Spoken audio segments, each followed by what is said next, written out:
महसूल मंडळामध्ये 19 गावं आहेत आणि 19 गावं जवळपास 4 ते 5 गावं 5-5 हजार लोकसंख्येची गावं आहेत.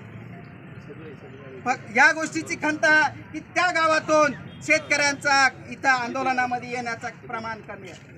तर ह्या ठिकाणी मी काय फार मोठं भाषण करणार नाही. या ठिकाणी आपली मागणी आहे दुधगाव महसूल मंडळ त्या ठिकाणी दुष्काळग्रस्त जाहीर झाला पाहिजे आणि दुष्काळग्रस्त जाहीर करून चालणार नाही. तर दुष्काळग्रस्त मंडळाला ज्या काही उपाययोजना आहेत त्या उपाययोजना त्या ठिकाणी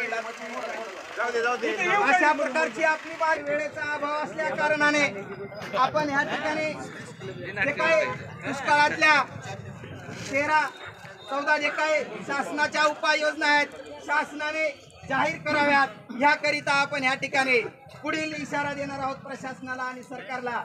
आणि ह्या ठिकाणी आलेला मी शेतकऱ्यांचं ह्या ठिकाणी आभार व्यक्त करतो आणि तिथून पुढेही आंदोलन अशाच प्रकारचं चालू राहणार आहे.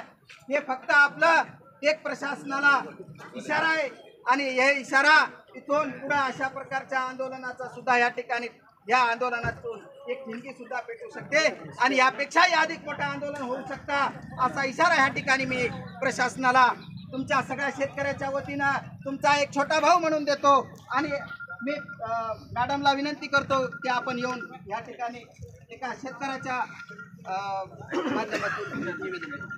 मामा बोला मामा मामा या पुढे मामा मामा ज्येष्ठ शेतकरी मामा येत नाही काय आणि हे आंदोलन फक्त आज आपण निवेदन देऊन इथं थांबवायलो.